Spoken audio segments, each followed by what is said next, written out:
Une sœur a mentionné hier que tu te vantais beaucoup ces derniers temps. Qu'en penses-tu? Je me sens plutôt mal, mais je veux m'expliquer. Je crois m'être un peu vantée, mais ce n'est pas aussi grave qu'elle le dit. Elle a dit que je faisais venir tout le monde devant moi et que ce chemin s'opposait à Dieu. Je ne comprends pas vraiment. Se vanter sans cesse est un problème grave. C'est très dangereux si tu ne le reconnais pas et si tu n'y remédies pas. J'ai également commis ce genre d'erreur et tiré des leçons de cette expérience douloureuse. Quelle expérience as-tu faite? En 2009, j'ai été élue dirigeante.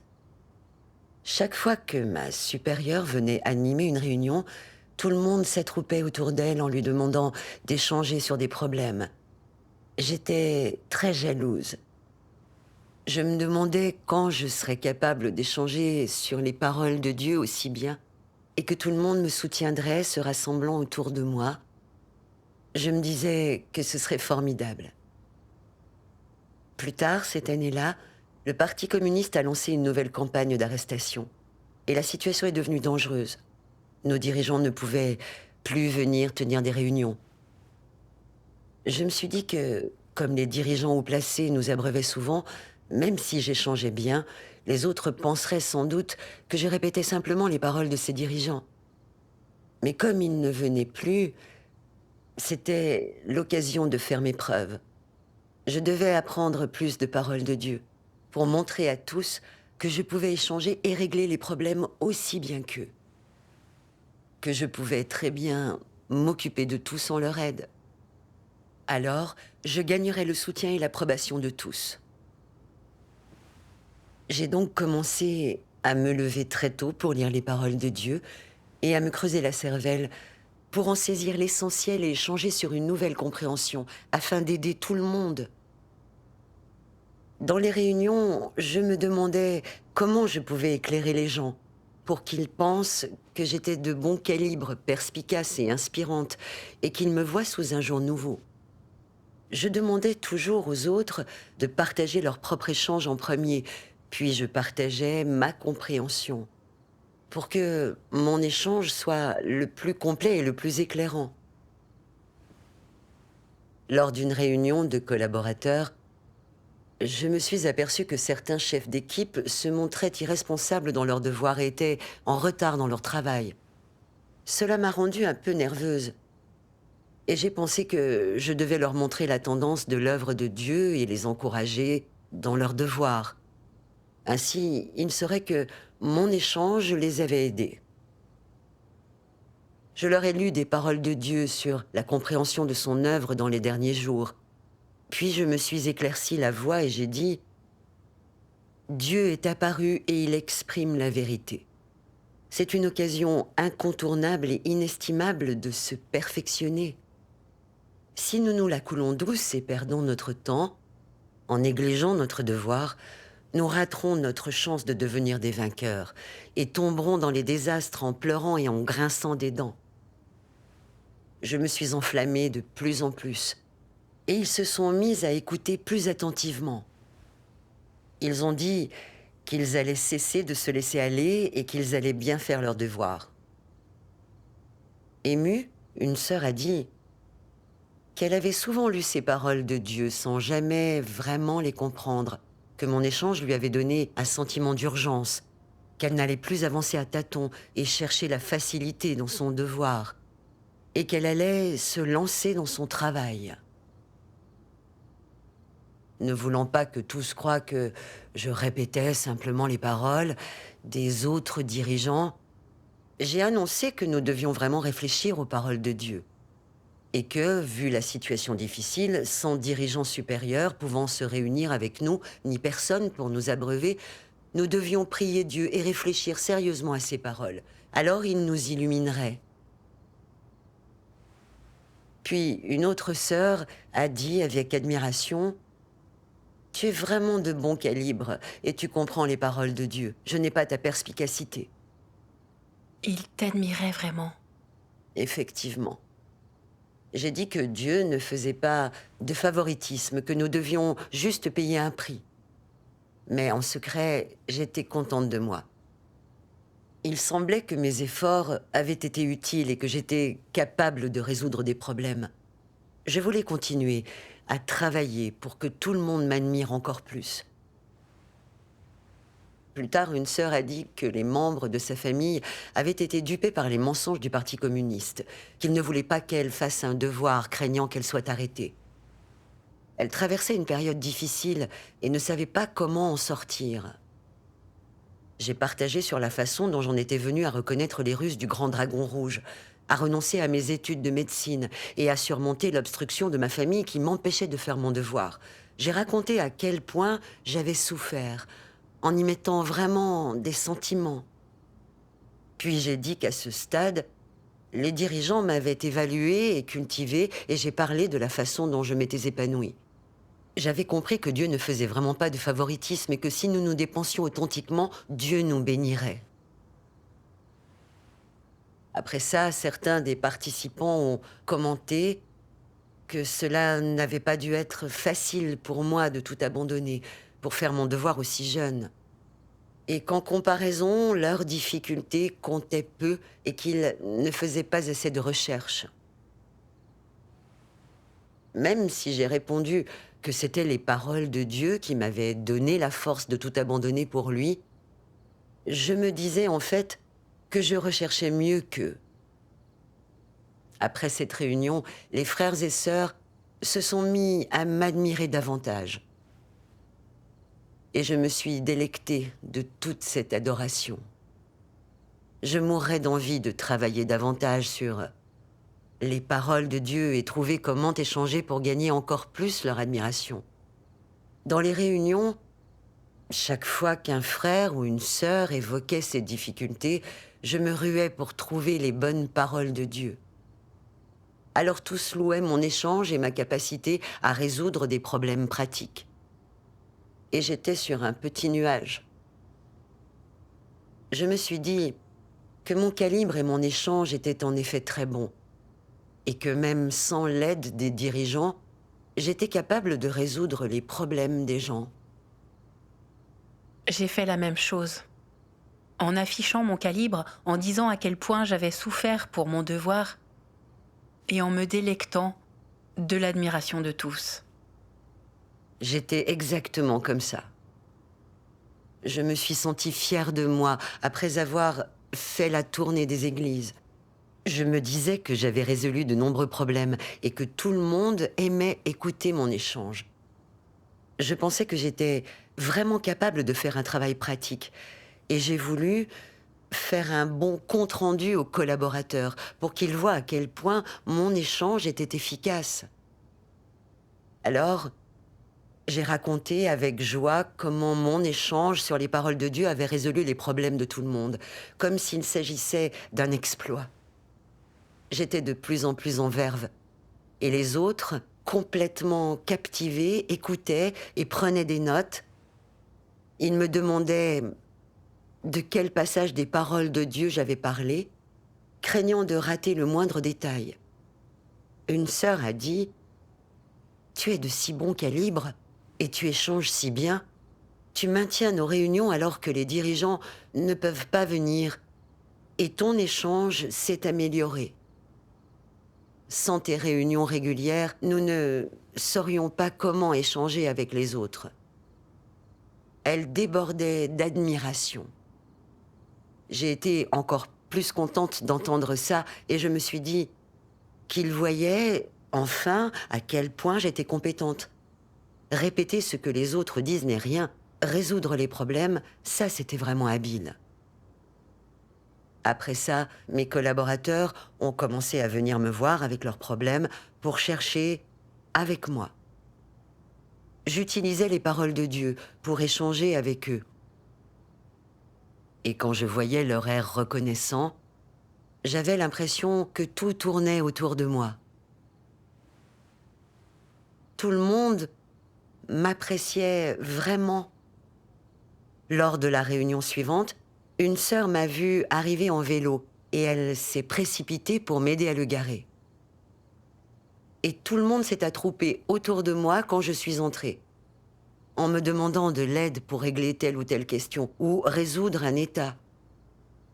Je les aidais tous, infatigablement. Ça a continué, comme ça, et des frères et sœurs ont même cessé de prier et de chercher la vérité quant à leurs problèmes, pour venir me demander des conseils directement. Même ma partenaire et d'autres collaborateurs attendaient mon échange avant de s'occuper de leurs tâches. Et ils me demandaient conseil pour absolument tout. As-tu pris conscience du problème à ce moment-là? Non. J'étais encore vraiment contente de moi. J'avais l'impression d'être formidable, d'occuper une place centrale au sein de l'Église. Un jour, un collaborateur a rapporté l'arrogance d'un diacre d'évangélisation dans l'une des églises, qu'il ne suivait pas les principes et n'écoutait personne. J'ai pensé que les paroles de Dieu avaient tant d'autorité qu'il devait les écouter malgré son arrogance. Je me suis dit que ces gens n'échangeaient pas bien, que faire le travail de l'Église nécessitait clairement davantage d'habileté. J'ai décidé d'y aller moi-même, pour leur apprendre comment résoudre le problème.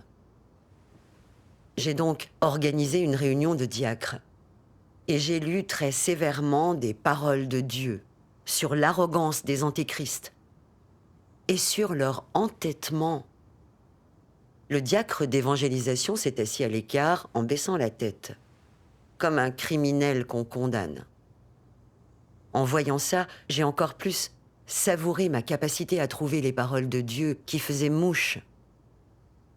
Puis j'ai analysé la nature de ces actes et leurs conséquences inévitables s'ils continuaient comme ça. Il a reconnu ses torts, très docilement, et déclaré qu'il voulait se mettre à suivre les principes. Je me suis dit que les gens comme lui devaient être traités à l'aide des paroles de Dieu les plus dures. Puis je suis rentrée. J'ai retrouvé tout le monde et j'ai aussitôt raconté que mon échange avait convaincu le diacre d'évangélisation. Et j'ai décrit toute la scène de façon très détaillée. Tout le monde a été encore plus impressionné par ma capacité à trouver le bon passage. Et moi, folle de joie, j'ai eu l'impression d'avoir la réalité de la vérité et d'avoir réponse à tout. Mais après notre réunion, j'ai été choquée d'entendre un chef d'équipe déclarer qu'une nouvelle sœur lui avait dit, après notre dernière réunion, que Christ abreuvait et guidait les gens dans les églises et que mon échange était si bon qu'elle se demandait si je pouvais être Dieu. C'est vraiment grave. Oui. J'ai été vraiment choquée. Comment pouvait-elle être aveugle à ce point? Je n'étais qu'un être humain corrompu. J'ai tout de suite échangé sur la différence entre l'essence de Christ et les êtres humains corrompus. Mais j'étais vraiment troublée. Amenais-je les gens devant moi au lieu de Dieu? Comment était-ce possible alors que mon échange portait sur les paroles de Dieu? Mais je me suis dit alors que c'était peut-être parce qu'il s'agissait d'une nouvelle venue qui ne comprenait pas la vérité. La plupart des autres membres me soutenaient et aimaient mon échange parce que cela les aidait. Ayant reformulé les choses ainsi, je les ai moins prises au sérieux. Je n'ai pas réfléchi sur moi-même. Et j'ai continué de la même façon, à plein régime, me délectant des louanges et de l'admiration de tous. C'est une route très dangereuse.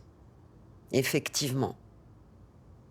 Mars 2010 est vite arrivé et un jour, alors que j'arrivais chez un hôte, des policiers en civil postés là m'ont arrêté pour trafic de drogue. Ils m'ont relâché quand ils ont compris que je n'étais pas celle qu'ils cherchaient. Mais ils ont eu des soupçons à mon sujet. Pour protéger les autres membres, l'Église a suspendu mon devoir et m'a demandé de couper temporairement tout contact avec les autres. Au début, La sœur, dont j'étais la partenaire, est venue me voir chaque soir pour me questionner sur tous les problèmes au sein de l'Église. Malgré le risque? Oui. Et elle m'a dit que lorsqu'elle échangeait avec les autres, ils la prenaient de haut et l'ignoraient complètement. Elle était déprimée, se sentant incapable de tout gérer seule. Je n'ai toujours pas réfléchi sur moi-même. Et j'ai continué à échanger sur la volonté de Dieu, sur le fait de ne pas se soucier de perdre la face et de s'appuyer sur Dieu, tout en lui expliquant comment échanger pour résoudre ses problèmes. Je me suis demandé si je devais dire à ma dirigeante que je n'étais pas inquiète pour ma sécurité et que je pouvais reprendre mon devoir, parce que l'Église avait besoin de moi. Mais peu après, ma partenaire m'a dit que la dirigeante l'avait traitée parce qu'elle m'idolâtrait et m'interrogeait sur tout, sans se concentrer sur la recherche de la vérité et sans avoir Dieu dans son cœur. La dirigeante avait parlé de la nature et des conséquences de ses actes et souligné que personne ne devait me contacter au cas où la police me surveillerait. À ce stade, j'ai compris qu'être suspendu de mon devoir n'était pas dû au hasard et que cela pouvait venir de l'arrangement de Dieu. Je suis venue devant Dieu pour réfléchir. Et tous ces moments où les autres m'avaient loué et avaient eu hâte que j'échange avec eux me sont revenus à l'esprit. J'ai cherché dans mon cœur en me demandant si le soutien des frères et sœurs était réellement dû à la qualité de mon échange. Si c'était le cas, après tout ce temps, pourquoi ne comprenaient-ils pas la vérité et n'agissaient-ils pas en accord avec le principe? Pourquoi ne s'appuyaient-ils pas sur Dieu dans la difficulté et dépendaient-ils de moi? Ne prenais-je pas la place de Dieu? C'est alors que j'ai commencé à avoir peur. Tout en y réfléchissant, j'ai lu quelques passages des paroles de Dieu. Regardons-les en vidéo. Formidable.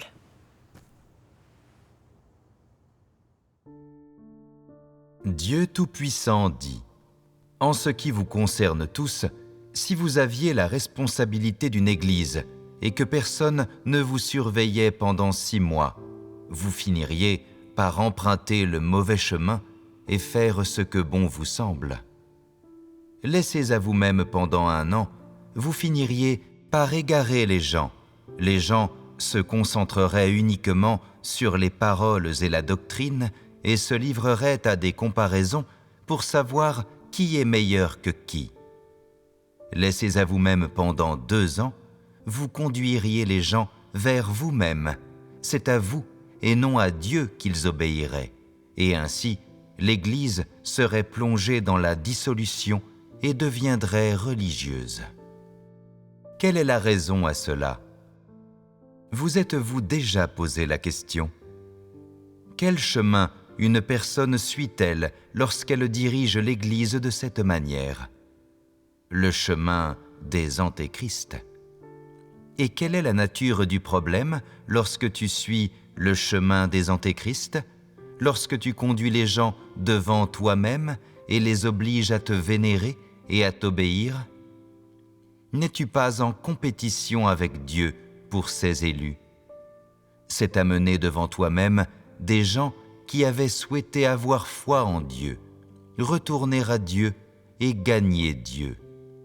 C'est les amener devant toi-même, les obliger à t'obéir, à faire ce que tu leur dis et à te traiter comme si tu étais Dieu. Et quelle est la conséquence?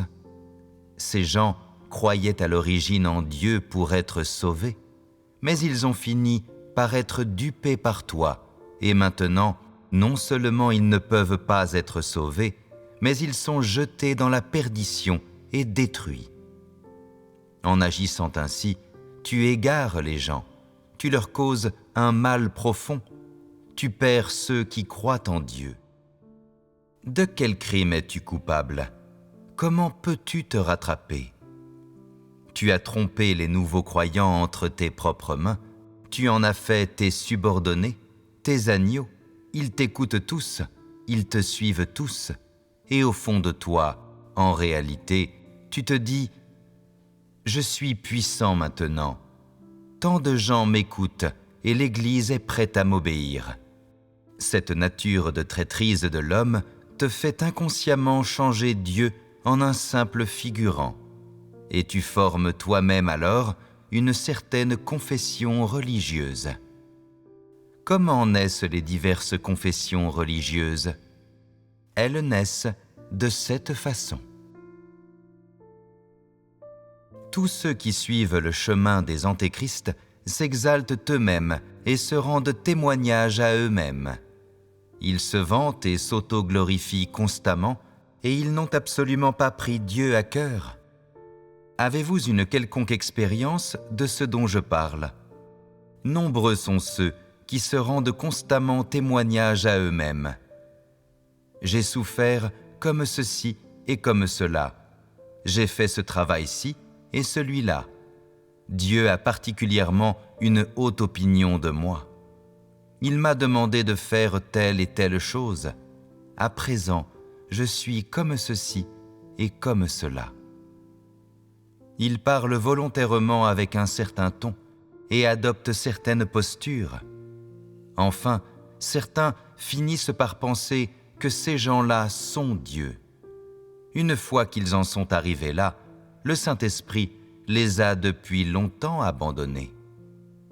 Pendant ce temps, même s'ils ne sont pas éliminés ni expulsés et qu'on les garde pour qu'ils rendent service, leur destin est fixé. Et la seule chose qu'ils puissent faire, c'est d'attendre leur punition. Chaque mot du jugement de Dieu m'a profondément ému et un véritable sentiment de peur s'est emparé de moi. J'ai compris que j'étais exactement ce que décrivaient ces paroles. J'avais une certaine présentation quand j'échangeais sur les paroles de Dieu en transmettant aux autres ma connaissance littérale de ces paroles et ma compréhension doctrinale, en leur disant comment faire les choses et ce qu'ils devaient pratiquer. Ils prenaient tous mon échange comme norme, sans chercher la direction de Dieu, et attendaient tous mon échange. Je partageais sans cesse mes expériences, saisissant la moindre occasion pour m'étendre sur mes sacrifices et mes souffrances, afin que tout le monde m'admire. N'étais-je pas en train de m'exalter moi-même et de me mettre en avant et d'amener les gens devant moi ? L'Église m'avait cultivée pour être dirigeante afin que je puisse chercher la vérité, exalter Dieu et lui rendre témoignage et amener les gens devant lui. Mais je voulais occuper une place dans le cœur des gens. Donc je lisais sans cesse les paroles de Dieu, non pas pour chercher et pratiquer la vérité pour résoudre mes problèmes, mais pour m'équiper d'une connaissance littérale afin d'en faire étalage devant les autres. Je me creusais la cervelle pour trouver des compréhensions inédites. Et je suivais une stratégie pour être la dernière à échanger en résumant tout afin de paraître intelligente. Résoudre des problèmes me permettait de me mettre en avant et d'amener les autres à m'admirer. Et je me délectais de mon statut.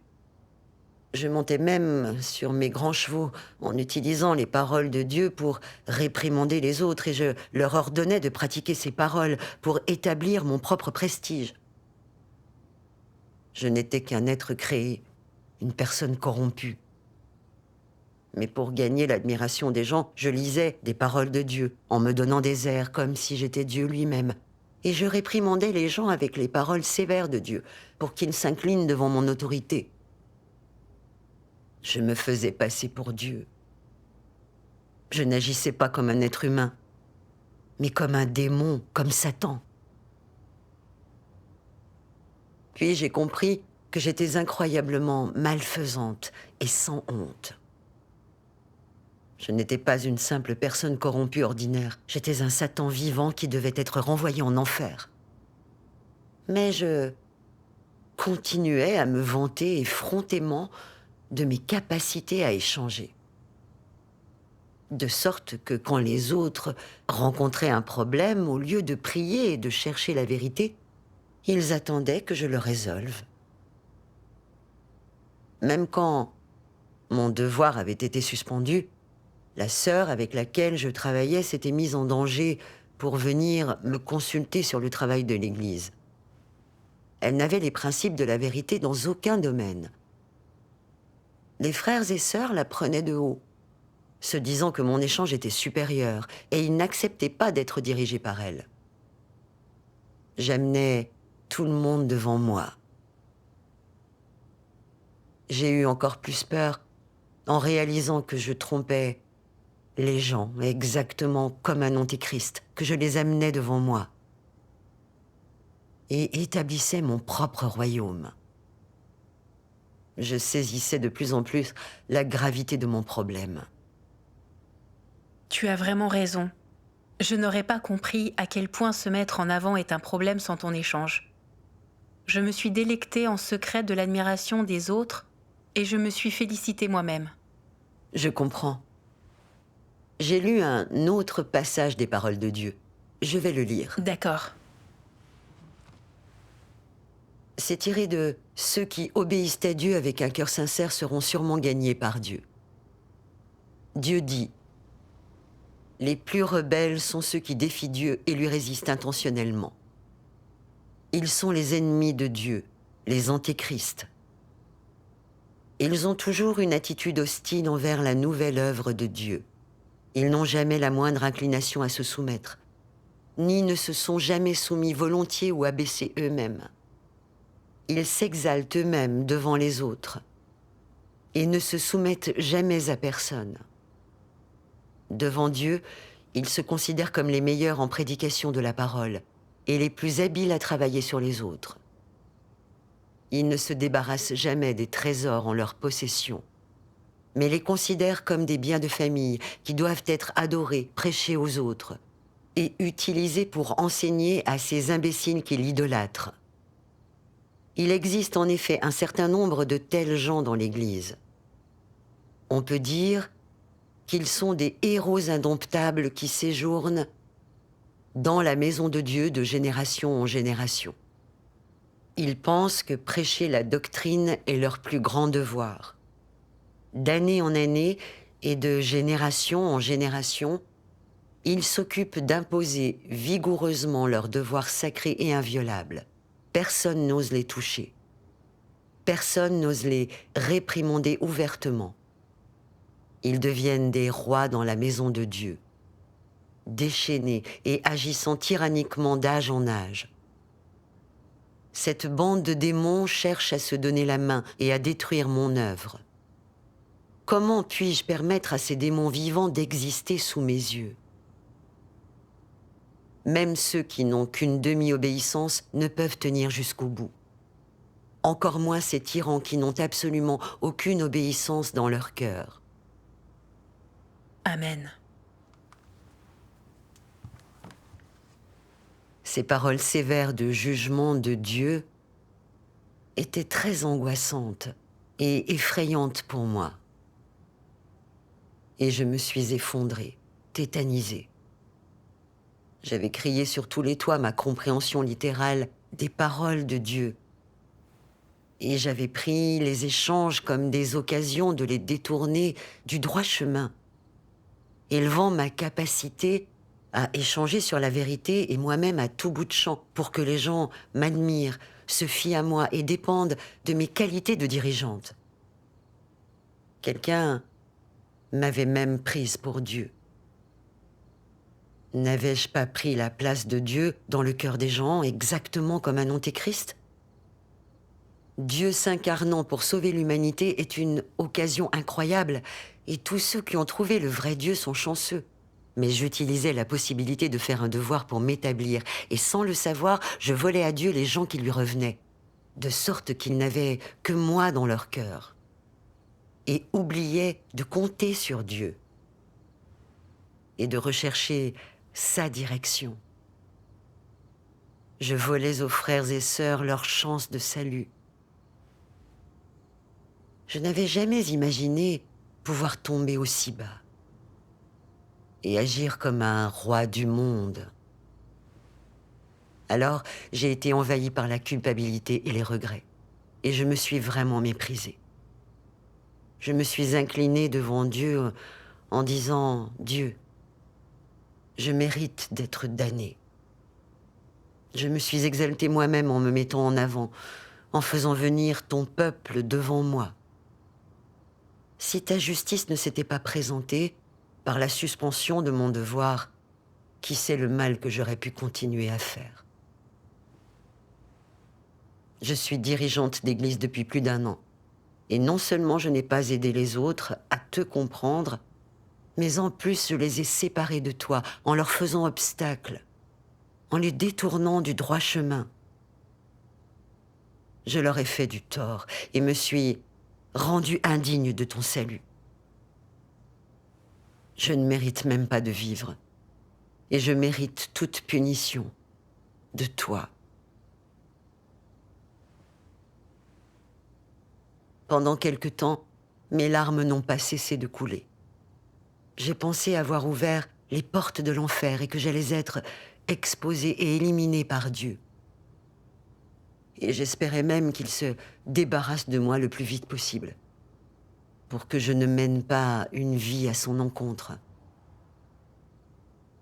Plongée dans ce malheur, j'ai lu un passage des paroles de Dieu que j'aimerais partager. Je t'en prie. Dieu dit « Aussi longtemps que vous possédez une lueur d'espoir, alors que Dieu se souvienne ou non de vos transgressions passées, quelle mentalité devez-vous conserver? Je dois chercher un changement dans mon tempérament, chercher à connaître Dieu, ne plus être trompé par Satan, ou faire quoi que ce soit qui fasse honte au nom de Dieu. Les gens d'aujourd'hui sont trop profondément corrompus et n'ont aucune valeur. Quels domaines essentiels déterminent s'ils peuvent être sauvés et s'ils ont un quelconque espoir? L'idée cruciale est de savoir si, après avoir écouté un sermon, vous pouvez comprendre la vérité, la mettre en pratique et changer. Ce sont là les domaines essentiels. Si tu ne ressens que du remords et si, quand tu agis, tu ne fais que ce que bon te semble, comme par le passé, non seulement en ne cherchant pas la vérité, restant attaché à d'anciennes opinions, pratiques et règles, et en ne réfléchissant pas sur toi-même, ne cherchant pas à te connaître, mais en t'empirant, et en persistant encore à suivre ton ancienne voie, alors tu devrais être éliminé. Avec une plus grande connaissance de Dieu et une connaissance plus profonde de toi, tu seras davantage en mesure de cesser de commettre le mal et de pécher. Plus tu auras une connaissance approfondie de ta nature, mieux tu seras protégé. Et ayant distillé les expériences et leçons que tu as apprises, tu n'échoueras plus. Dans les faits, chacun a des imperfections. C'est simplement qu'elles ne lui sont pas imputables par Dieu. Chacun en possède. C'est juste une question de degré. Certaines peuvent être évoquées et d'autres non. Il y en a qui font des choses que les autres connaissent, tandis que certains font des choses que personne ne sait. Chacun a en lui des transgressions et des imperfections. Et toutes révèlent certains tempéraments corrompus, comme l'arrogance ou la vanité. Les gens ont tous été déviants dans leur travail ou parfois rebelles. Et tout cela est pardonnable et inévitable pour l'humanité corrompue. Mais cela devrait être évité et arrêté une fois que les gens comprennent la vérité. Et il ne leur est plus nécessaire d'être troublés par les transgressions précédentes. L'essentiel est de savoir si les gens se repentent, s'ils ont vraiment changé. Ceux qui se repentent et changent sont ceux qui sont sauvés. Tandis que ceux qui restent impénitents et inchangés doivent être chassés. Si les gens comprennent la vérité et transgressent sciemment, s'ils sont résolument impénitents, totalement inchangés et que, peu importe comment ils sont émondés, traités ou avertis, il n'y a rien à faire. Alors ces gens-là sont au-delà du salut. Amen. Ce passage m'a vraiment émue et j'ai été envahie par la culpabilité. J'ai pensé à tout le mal que j'avais fait. Ne pas me repentir, mal comprendre Dieu, C'était vraiment inadmissible et déraisonnable de ma part. Dieu se moque de savoir dans quelle mesure nous sommes corrompus. L'essentiel est d'être capable d'accepter la vérité, de se repentir et de changer. Oui, Je savais que je devais cesser de mal comprendre Dieu, me ressaisir, poursuivre la vérité et vraiment réfléchir sur moi-même. C'était la seule façon d'arrêter de me vanter et de m'exalter moi-même. c'est vrai. Quelle que soit l'issue que Dieu avait déterminée pour moi, je devais poursuivre et entrer dans la vérité, poursuivre le changement et cesser de résister à Dieu et de lui nuire. Dieu soit loué. Quelle expérience inoubliable. Oui, vraiment. Je ne me suis plus sentie aussi déprimée après avoir compris tout cela. Et j'ai commencé à chercher des paroles de Dieu pertinentes. Quelques passages m'ont aidé à mieux comprendre l'arrogance dont j'avais fait preuve. Lisons-les. D'accord, je vais le lire. Formidable. Certains idolâtrent particulièrement Paul. Ils aiment sortir et faire des discours et travailler. Ils aiment assister à des rassemblements et prêcher. Et ils aiment que les hommes les écoutent, les adorent et gravitent autour d'eux. Ils aiment avoir un statut dans l'esprit des autres et ils aiment que les autres apprécient l'image qu'ils présentent d'eux. Examinons leur nature à partir de ces comportements. Quelle est leur nature ? Si ces personnes se comportent vraiment comme cela, ça montre qu'elles sont arrogantes et vaniteuses. Elles n'adorent pas Dieu du tout. Elles cherchent un statut plus élevé, veulent avoir de l'autorité sur les autres, les posséder et avoir un statut dans leur esprit. C'est l'image classique de Satan. Les aspects de leur nature qui se distinguent sont l'arrogance et la vanité, le refus d'adorer Dieu et le désir d'être adoré par les autres. De tels comportements peuvent te donner une vision claire de leur nature. Si, au fond de toi, tu comprends vraiment la vérité, tu sauras la pratiquer et obéir à Dieu et tu t'engageras naturellement sur le chemin de la poursuite de la vérité. Si le chemin que tu empruntes est le bon, s'il est conforme à la volonté de Dieu, l'œuvre du Saint-Esprit ne te quittera pas et tu risqueras moins de trahir Dieu. Sans la vérité, il est facile de faire le mal, et tu le commettras involontairement. Par exemple, si tu as un tempérament arrogant et vaniteux, alors le fait de te dire de ne pas t'opposer à Dieu ne fait aucune différence.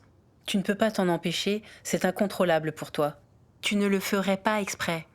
Tu le ferais sous la domination de ta nature arrogante et vaniteuse. Ton arrogance et ta vanité te feraient mépriser Dieu et te le feraient voir comme n'ayant pas d'importance. Elle ferait que tu t'exaltes, que tu te mettes constamment en valeur. Elle te ferait mépriser les autres, elle ne laisserait dans ton cœur que toi-même. Ton arrogance et ta vanité te priveraient de la place de Dieu dans ton cœur, et elle finirait par t'amener à prendre la place de Dieu et à exiger que les gens se soumettent à toi. Et elle te ferait vénérer tes propres pensées, idées et notions comme la vérité. Tant de mal est perpétré par les hommes à cause de leur nature arrogante et vaniteuse. Amen. Amen. Lire ça m'a fait comprendre clairement que j'avais suivi le chemin d'un antéchrist et fait tout ce mal parce que j'étais gouvernée par ma nature arrogante. Des idées comme « je règne en maître à travers l'univers » et « les hommes devraient s'efforcer de surpasser leurs contemporains » étaient vitales pour moi. Je croyais que se donner de grands airs et attirer les gens en masse était la seule façon de mener une vie glorieuse. Ces poisons étaient gravés en moi, ils coulaient dans mes veines, ils étaient devenus ma nature et m'avaient rendue très arrogante. Je voulais sans cesse régner sur les autres et être le centre d'attention. J'avais appris des doctrines pour me vanter, afin que tout le monde m'admire, se rassemble autour de moi et m'écoute. Je m'étais montrée si suffisante, si satisfaite de moi lorsque les autres m'exaltaient. C'était dégoûtant. Je n'avais aucune conscience de moi, je n'avais aucune idée de ce que j'étais. Le peu d'échanges et d'aide que je pouvais apporter aux autres venait de la direction du Saint-Esprit.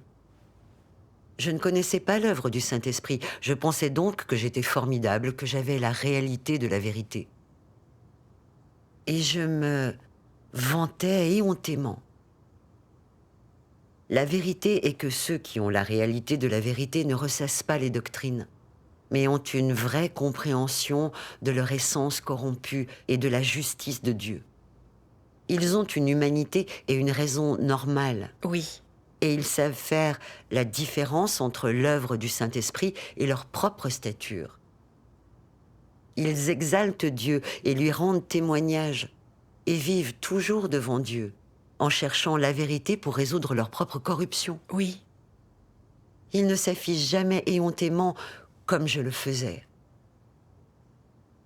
J'ai pensé à Paul, qui aimait être admiré, qui s'attachait sans cesse à prêcher doctrine noble, connaissance biblique et théologie. Quand il est parvenu à se faire admirer, il est devenu si arrogant qu'il a même dit « Pour moi, vivre, c'était le Christ, et la mort m'est un gain. » Dire cela, c'était agir ouvertement, comme s'il était Dieu, se rendre témoignage à lui-même en tant que Christ et offenser Dieu. Il continue d'être puni par Dieu. Mes passions, mes poursuites et mon chemin n'étaient-ils pas les mêmes que ceux de Paul ? J'ai éprouvé encore plus de peur et de regret quand ça m'est venu à l'esprit. Et j'ai ressenti la justice de Dieu qui ne tolère aucune offense. J'ai éprouvé une véritable révérence pour Dieu et compris que rechercher l'admiration d'autrui est un tempérament satanique, que c'est aller contre Dieu. c'est vrai. Avant, je pensais être juste un peu superficielle et avide d'attention. Mais maintenant, je vois les choses plus clairement. Il s'agit d'arrogance. Je n'accepte pas d'être qu'une personne ordinaire. Comme l'archange, je veux être idolâtrée par tout le monde. Ce n'est pas une humanité normale. Exactement.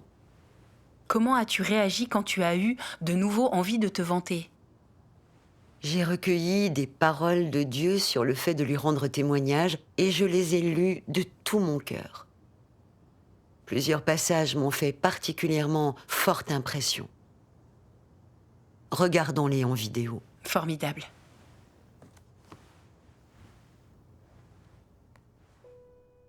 Dieu Tout-Puissant dit : quand vous rendez témoignage à Dieu, vous devriez principalement parler davantage de la manière dont Dieu juge et châtie les gens, des épreuves qu'il utilise pour épurer les gens et changer leur tempérament. Vous devriez aussi parler de toute la corruption qui a été révélée dans votre expérience, de tout ce que vous avez enduré et de la manière dont vous avez été finalement conquis par Dieu.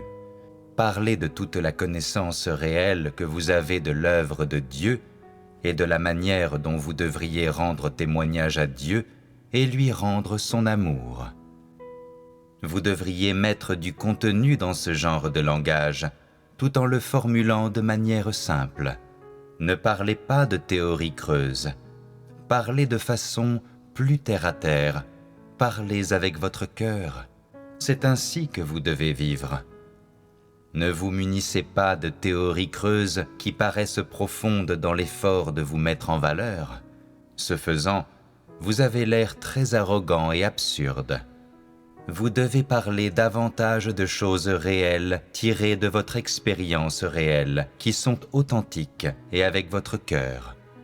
C'est des plus profitables pour les autres et des plus convenables de voir. Si, en tant que dirigeant ou ouvrier d'église, tu dois amener les élus de Dieu à entrer dans la réalité de la vérité et à rendre un témoignage approprié à Dieu, il est primordial de guider les gens pour qu'ils passent plus de temps à lire les paroles de Dieu et à échanger sur la vérité, afin que les élus de Dieu puissent avoir une connaissance plus profonde des objectifs de Dieu dans le salut des hommes et du but de son œuvre, et qu'ils puissent comprendre la volonté de Dieu et ses diverses exigences pour les hommes, leur permettant ainsi de comprendre la vérité.